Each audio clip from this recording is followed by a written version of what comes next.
Assalamualaikum warahmatullahi wabarakatuh. Perkenalkan, nama saya Abdurrahman, NIM 2018 53109.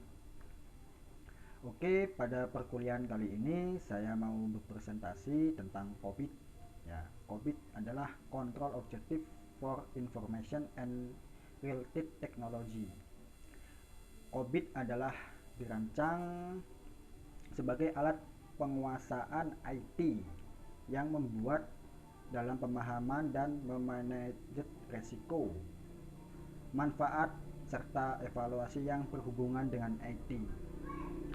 COVID ini merupakan kerangka panduan tata kelola IT dan atau sebagai toolset pendukung yang dapat digunakan untuk menjembatani gap antara kebutuhan dan bagaimana teknis pelaksanaan. COVID ini kemungkinan mengembangkan kebijakan yang jelas dan sangat baik digunakan untuk IT, kontrol seluruh organisasi, membantu meningkatkan kualitas dan nilai serta menyederhanakan pelaksanaan yang diterapkan oleh IT. COVID memberikan panduan kerangka kerja bisa mengendalikan semua kegiatan organisasi secara detail dan jelas sehingga dapat membantu memudahkan pengambilan keputusan di level top dalam organisasi. Siapa pengguna COVID? Nah, jadi pengguna COVID ini secara umum oleh OMAC yang memiliki tanggung jawab utama dalam alur proses organisasi. Sedangkan sejarah COVID ini pada tahun 1996 dikeluarkan dan disusun oleh IT, Government Institutes, yang merupakan bagian dari ISACA, Informasi Sistem Audit and Control Association. Ada 5 versi COVID yang sudah diterbitkan, yakni versi pertama terbit pada tahun 1996 dan versi kedua tahun 1998 dan ketiga versi 3.0 di tahun 2000, versi COVID 4.0 tahun 2005 dan kelima versi 4.1 tahun 2007. COVID versi 5 tahun 2011. COVID sebuah kerangka kontrol IT. Visi COVID. Nah, visi COVID ini sebagai model untuk penguasaan IT. Misi COVID melakukan penelitian, pengembangan, publikasi, dan promosi terhadap kontrol objektif dari teknologi information yang secara umum diterima di lingkungan internasional untuk pemakaian sehari-hari. COVID Framework. Ya, jadi ini adalah gambar COVID IT Resource Data, Informasi, Sistem, Teknologi, Fasilitas, Human Resource, IT Proses, Plan and Organize, Perencanaan, dan ORG. Dan ini ada Business Requirement, Effective, dan Confidentiality, Integrity, dan lain-lain. Jadi COVID Framework ini tersedianya sumber daya IT dan bagaimana IT diorganisir untuk bereaksi terhadap suatu kebutuhan, apa yang stakeholder terhadap dari IT. IT resource. Nah, jadi IT resource ini terdiri dari data, informasi, sistem, teknologi, facilitation, human resource. IT process, planning and organization, acquisition and implementation, delivery and support, monitoring,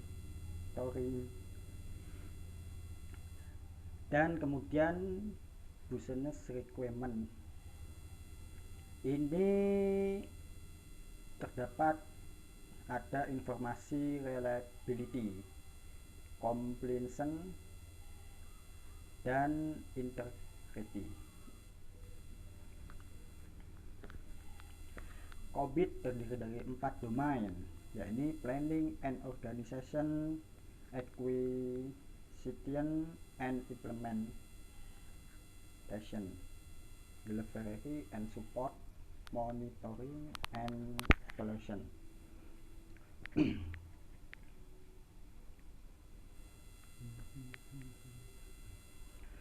COBIT framework IT process.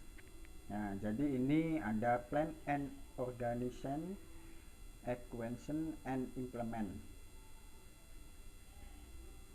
topik, strategi dan taktik, perencanaan, visi organisasi and infrastruktur.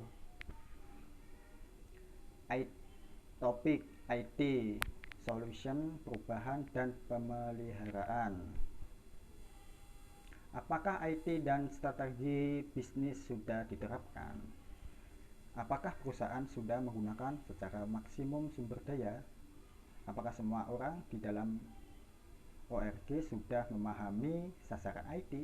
Apakah risiko IT sudah memahami dan diatur?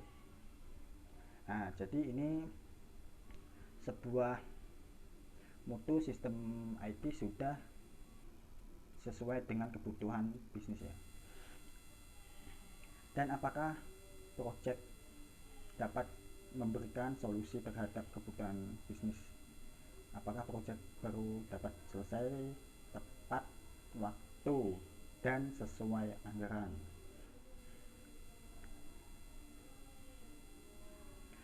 COBIT framework IT proses 2 atau 2. Proses yang kedua ini delivery and support. Nah, dan yang kedua monitor and evaluate, layanan dan dukungan, kontrol dan evaluasi.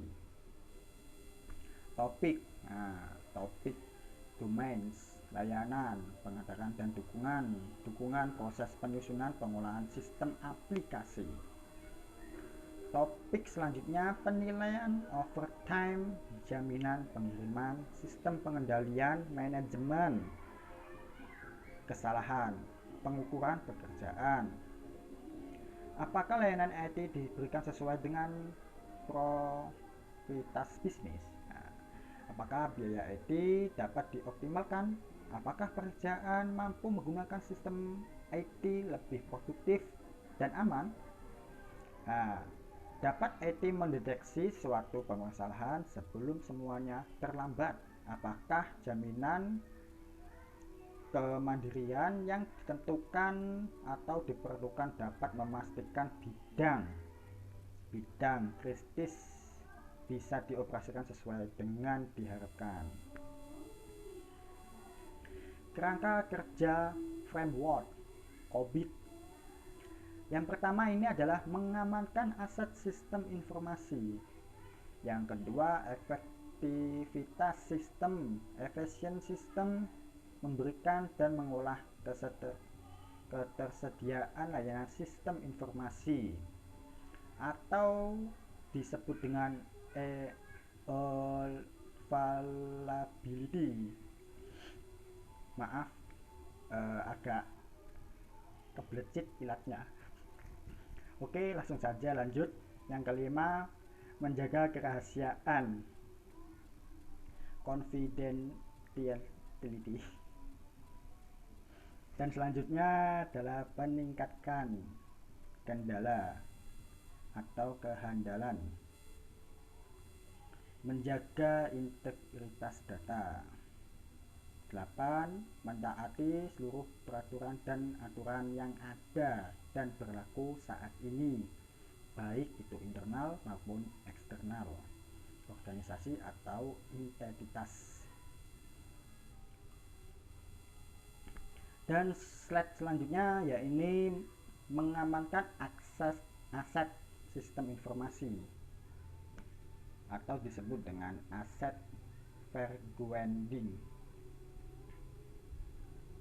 Aset informasi suatu entitas seperti perangkat keras, hardware, perangkat lunak, software, sumber daya manusia, file atau data, dan fasilitas teknologi informasi lainnya harus dijaga dengan sistem pengendalian internal yang baik agar tidak terjadi misefisiensi, misefektivitas, dan penyalahgunaan aset entitas. Dengan demikian, sistem pengamanan aset sistem informasi merupakan suatu hal yang sangat penting yang harus dipenuhi oleh entitas itu. Dan selanjutnya, efektivitas sistem. Jadi memiliki peranan penting dalam proses pengambilan keputusan usaha bisnis. Suatu sistem informasi dapat dikatakan efektif bila sistem informasi memberikan manfaat. Dan selanjutnya, efisiensi sistem. Jadi ini sangat penting ketika kapasitas yang dimiliki oleh entitas terbatas ya. Dan selanjutnya, jika aplikasi komputer ini menurun, maka pihak manajemen dalam hal ini mewakilkan entitas harus mengevaluasi apakah efisien sistem masih memadai atau harus menambah sumber daya. Dan selanjutnya, memberikan dan mengolah ketersediaan layanan sistem informasi berhubungan dengan ketersediaan dukungan atau layanan teknologi informasi. Teknologi informasi hendaknya dapat mendukung secara berkelanjutan terhadap proses usaha atau bisnis entitas. Makin sering terjadi gangguan.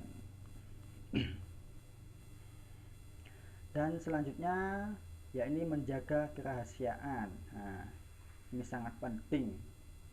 Fokus kerahasiaan di sini adalah melindungi terhadap informasi yang dapat supaya dilindungi dari akses dari pihak yang tidak bertanggung jawab. Dan kemudian ini meningkatkan kehandalan. Meningkatkan kehandalan ini berhubungan dengan kesesuaian dan keakuratan bagi manajemen dalam pengolahan organisasi atau pelaporan dan bertanggung jawab. Dan selanjutnya adalah menjaga integritas data. Ini sangat penting sekali ya. Ya, ini adalah satu konsep dasar sistem informasi. Data memiliki atribut seperti kelengkapan, kebenaran, dan keakuratan. Dan selanjutnya adalah menjaga integritas data. Faktor utama yang membentuk data berharga bagi entitas dan pentingnya untuk menjaga integritas data adalah makna penting data atau informasi bagi pengambilan keputusan, yaitu kualitas data sehingga dapat memberikan informasi bagi para pengambil keputusan. Jadi nilai data ini dibagi oleh pesaing entitas yang dapat digunakan, dan data akan memberikan dampak buruk bagi entitas pesaing yang dapat menggunakan data tersebut.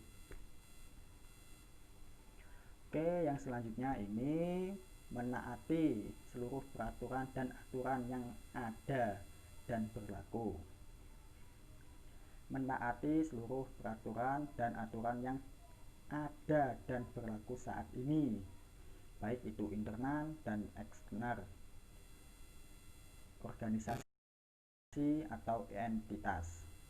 Ketaatan terhadap peraturan yang berlaku baik itu di dalam dan di luar entitas memberikan dampak positif dan bernilai tambah guna memberikan keyakinan yang cukup bagi para pihak yang berkepentingan entitas, khususnya para regulator, bahwa entitas menerapkan prinsip kehati-hatian dengan tidak meniadakan prinsip biaya manfaat,